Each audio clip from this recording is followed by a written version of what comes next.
Good morning. Happy Tuesday, everybody. I'm happy to be here with you this morning and be outside in my backyard. It's a beautiful day today, and it looks like it's supposed to be really sunny this week, so I'm really excited about that because I'm going to get outside. I'm going to do all the things. We've been gardening a ton. Raise your hand if you, or shine your light, sorry, ding, if you have been outside and you've been gardening. And for our Bumble preschoolers, the garden that we planted together is insane. I've been getting radishes that are like this big as apples, and all the wildflowers are starting to bloom. I'll have to take pictures and show you. Anyways, let's get started with our meeting. I'm just gonna tilt it up. My computer's being all wonky this morning, isn't it? There we go. Okay. Maybe I'll scooch it back a little bit.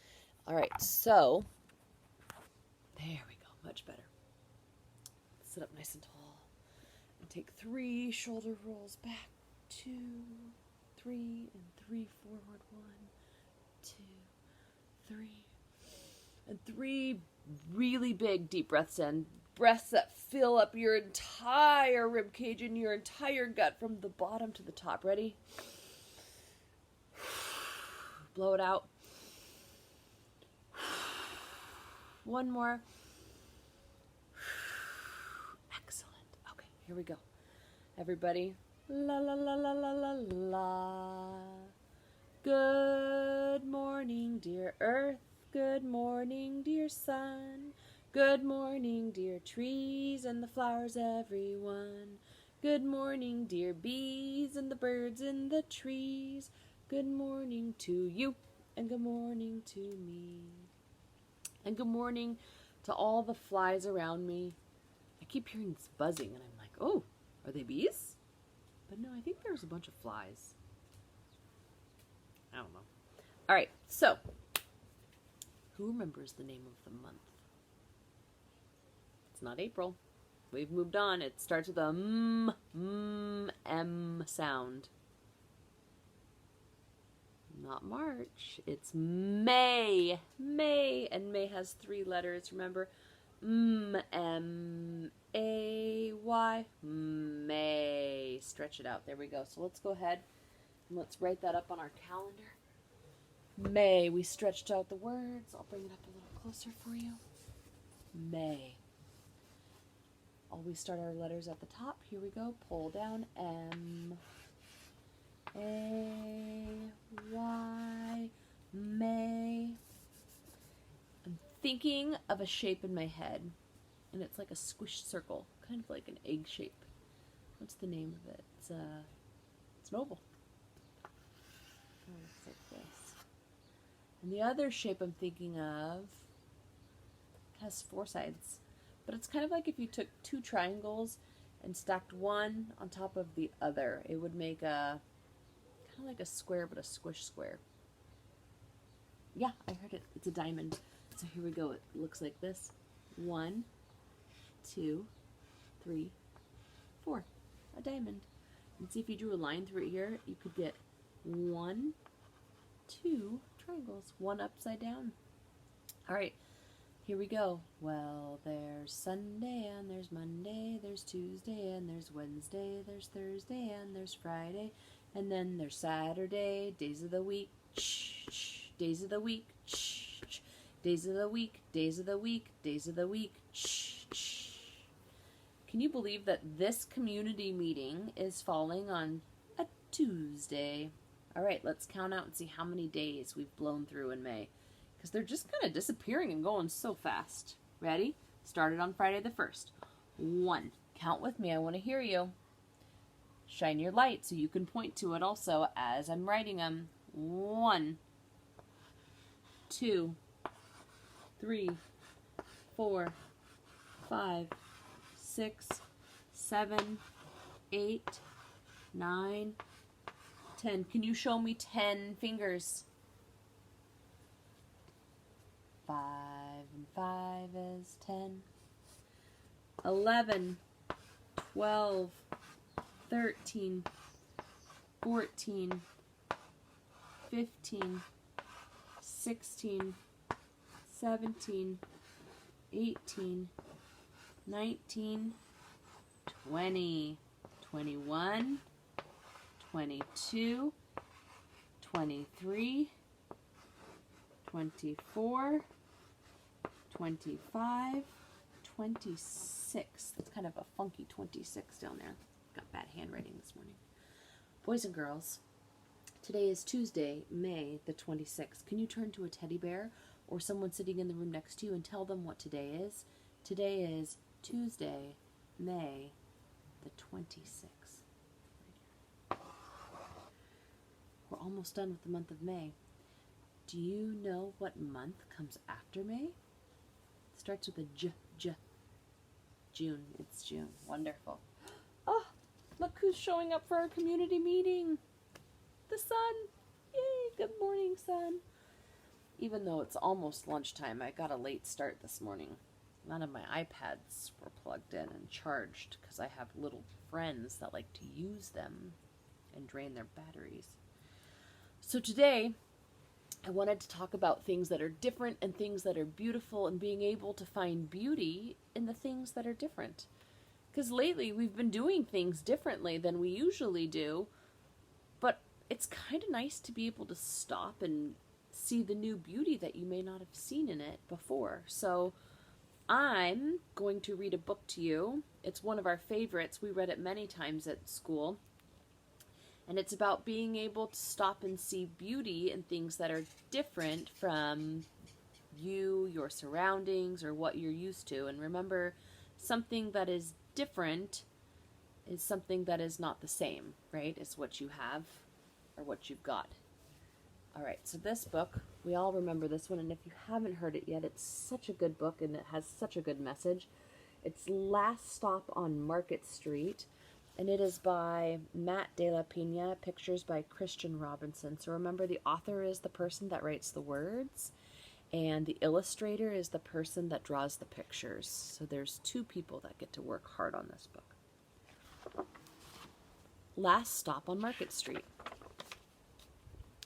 This book is for Luna and her two grandmas, Ronnie and Grace.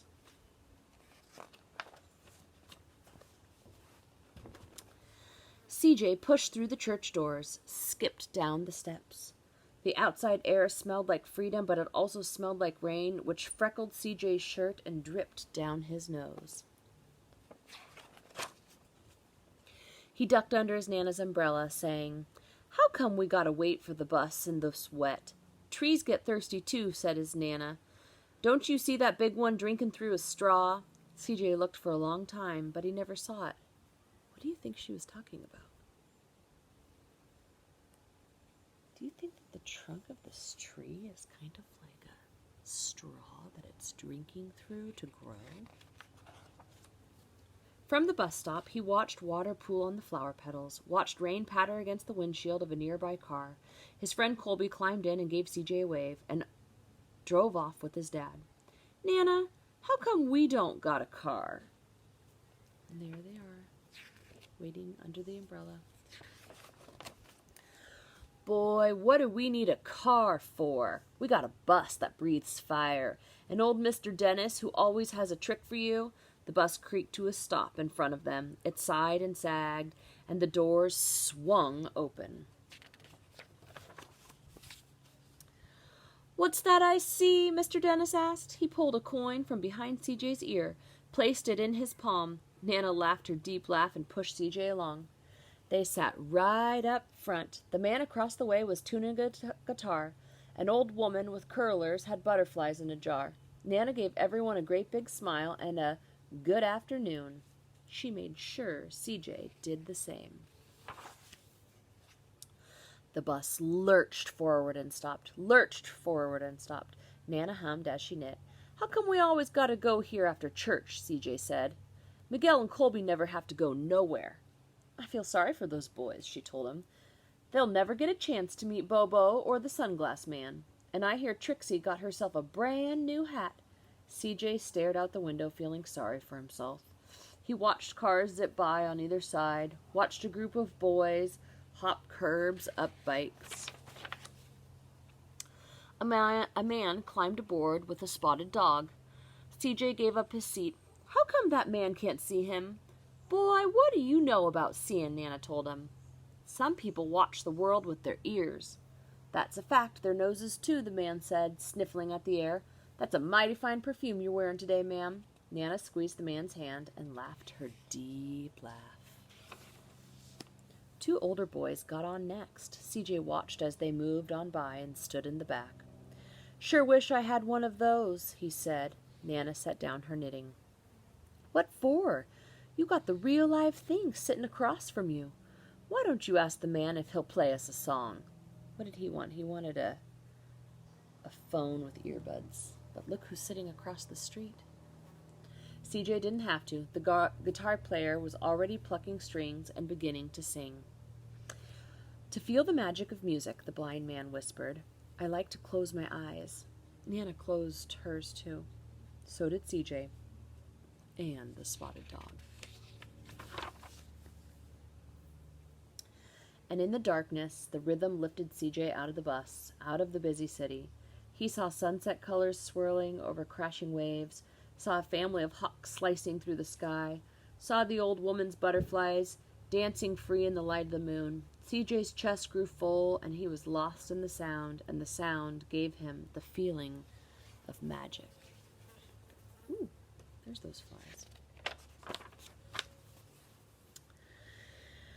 The song ended, and CJ opened his eyes. Everyone on the bus clapped, even the boys in back. Nana glanced at the coin in CJ's palm. CJ dropped it in the man's hat.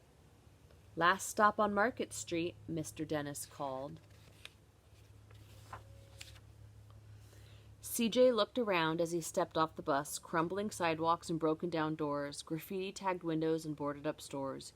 He reached for his Nana's hand. How come it's always so dirty over here? She smiled and pointed to the sky. Sometimes when you're surrounded by dirt, CJ, you're a better witness for what's beautiful. Is this neighborhood different from the neighborhood he lives in? CJ saw the perfect rainbow arching over the soup kitchen. He wondered how his Nana always found beautiful where he never even thought to look. He looked all around them again, at the bus rounding the corner out of sight, and the broken street lamps still lit up by the bright, and the stray cat shadows moving across the wall. Is he starting to see the beauty where he didn't think he could see it? When he spotted their familiar faces in the window, he said, I'm glad we came. And there's his friends at the soup kitchen waving to him. He thought his Nana might laugh her deep laugh, but she didn't. She patted him on the head and told him, Me too, CJ. Now, come on.